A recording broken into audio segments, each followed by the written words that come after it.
Hi everybody, I am TheReadingTortie and welcome back to my channel. Today we'll be doing the book review for a very special book that is one of my favorite books of all time.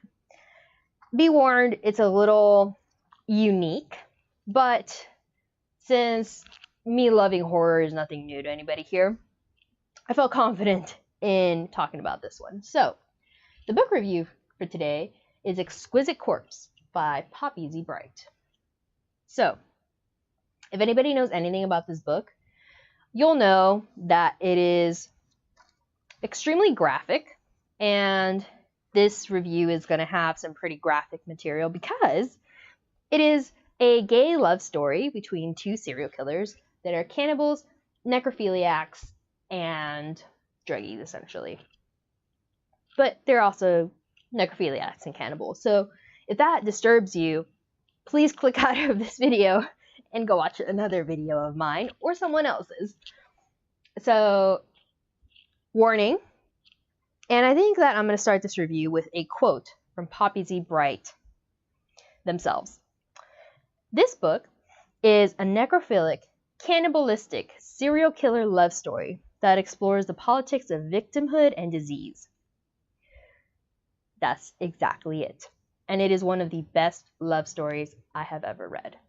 And I read a lot, but I'm also a sick, immoral, bizarre individual, as I've said over and over. So me thinking this is one of the best love stories in the world shouldn't really be a shock to anybody.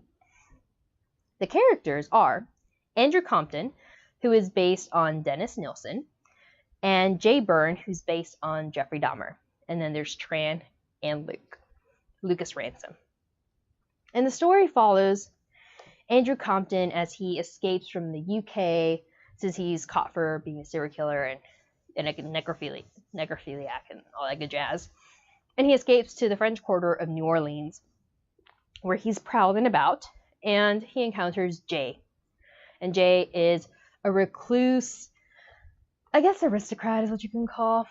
He's just a reclusive rich guy that is also a gay serial killer, necrophiliac, and a cannibal. It's actually Jay that introduces Andrew to cannibalism, and Andrew's like, and Jay is like, you should try it, it's pretty awesome.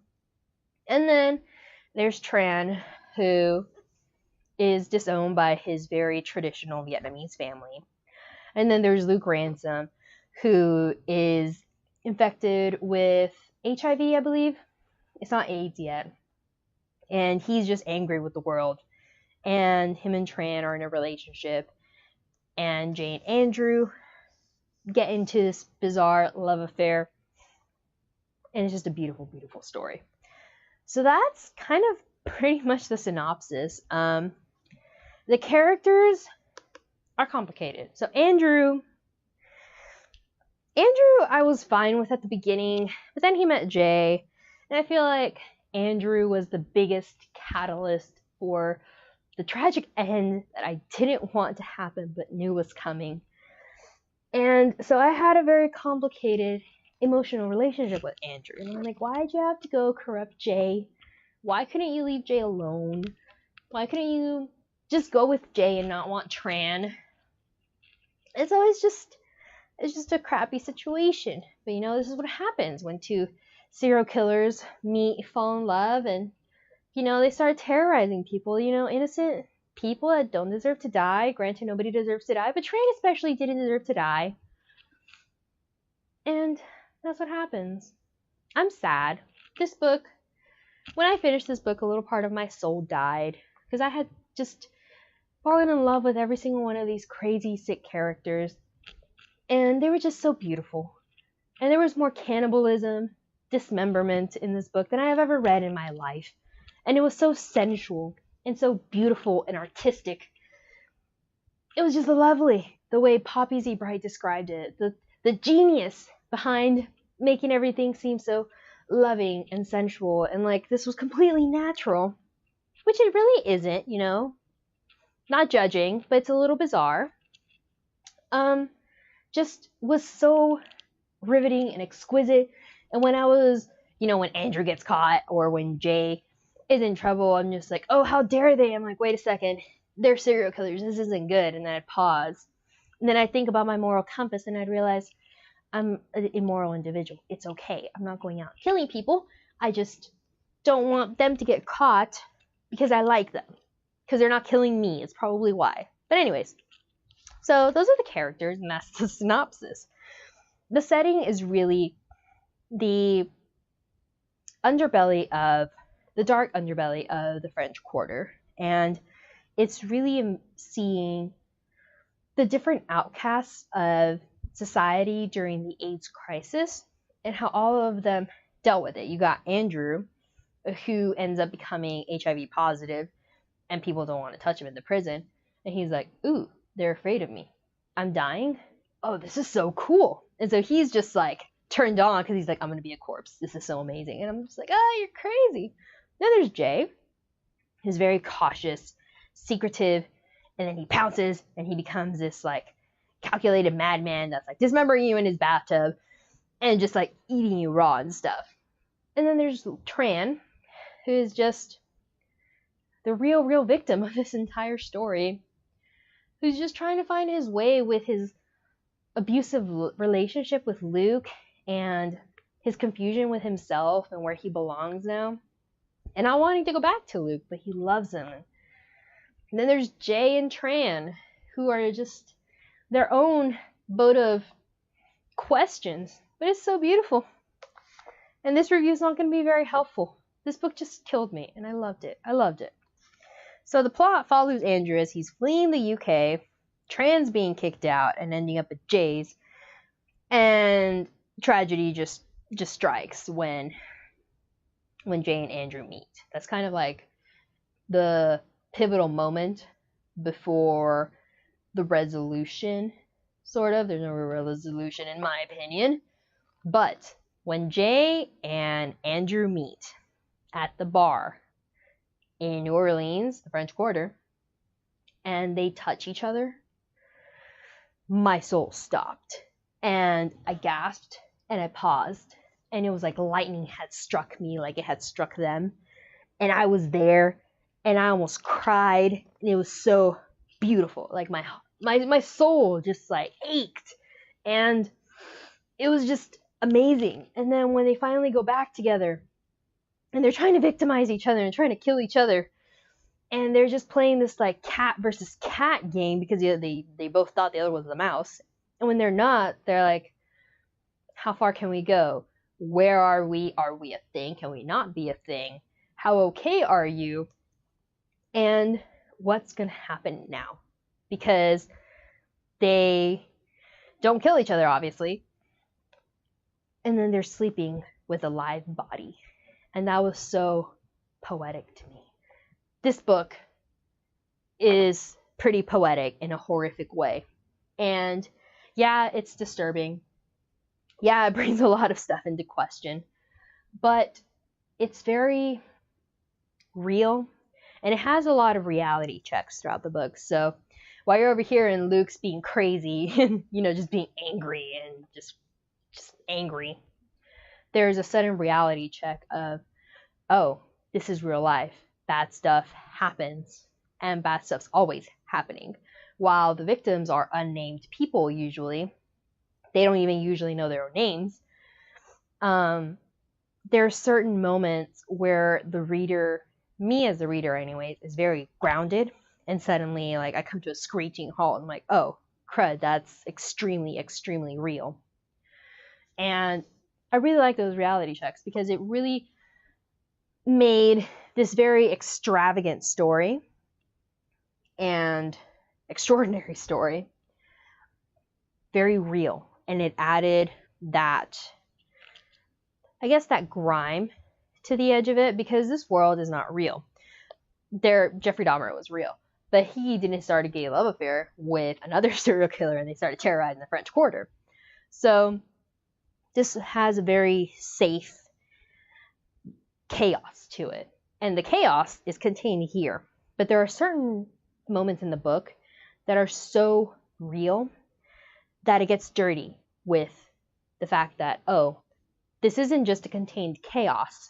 This is a horrific thing that's taking place. And as a reader, I finally I kind of see it like, oh, crud, this is not good. So I really enjoyed that. The conflict is really complicated. This book is pretty much the fates coming together and everything just climaxing into this terrific, tragic ending that really tears at my heart. So the conflict is really all internal. It's Andrew, not all internal. It's not all obvious. So it's Andrew versus the government that's like, yo, you can't be killing people because it's illegal. Andrew's like, well, that's not cool. I'm going to just flee the country. And he does. The way he does it is really cool. There's Tran versus life circumstances, getting kicked out, ending up at the doorstep of a really eccentric, reclusive serial killer. Luke versus the world, because he's just an angry individual. And Jay versus himself. I think that the characters that I sympathize with most, in this order, are Tran, just poor Tran. Jay, because I feel like Jay's also a victim of Andrew's. Luke and Andrew, because I'm angry that I believe Andrew is the catalyst for everything that takes place. And I like him. And I like him with Jay, and I'm happy that they're happy together. But, damn it, don't touch Tran. And they did. And so now I got sad and angry at Andrew. And I felt sad for Jay. And I felt angry with Luke. So, meh. It was really emotional. I got angry. And the resolution is hardly a resolution at all. It's just what happens when all of these chaotic forces with their own just toxicity meet. So Andrew and Jay are obviously toxic. I mean, they're serial killers. Andrew and Jay have their relationship and their balance is beyond a razor's edge. Like I'm pretty sure skin is slowly cracking from how precise their relationship has to be, how horrible that balance is. So their relationship is just chaos and murder waiting to happen, quite literally. They're both serial killers. And when you're in a relationship with a serial killer and you're a serial killer yourself, you should probably expect that your significant other may or may not plot against you, may or may not have a moment of lapse of judgment, if you want to call it that, and you may or may not be killed. So that is a hell of a thing to wrangle with in balance. And then there's Tran and his chaos, which is, I think, more normal. And then there's Luke, who is just a bundle of anger. And it's all just circumstance that they all end up together and that they all end up in the situation that they end up. No spoilers, but this book is horror. It's a love story that will give a new twist to it. And I really appreciated how original it was because it was real. Nothing was sugar-coated. There was an eerie realism to everything. And so while, serial killers found each other, or maybe it's just me thinking that. Let me know if I'm crazy. But yeah, it's like, serial killers found their soulmate and they're not gonna kill each other. There's that sudden, oh, dang, everything's not as, happy, dark, and bloody, and cannibalistic and necrophiliac as it is. There's badness to it all. So, this book was really interesting. It's not for everyone. Be warned. There is a hell of a lot of cannibalism, necrophilia, killing, dismemberment, very graphic dismemberment. Like, we're talking about the tiny, minute organs in your body that are, your squishy bits that nobody thinks about when you're being disemboweled, usually.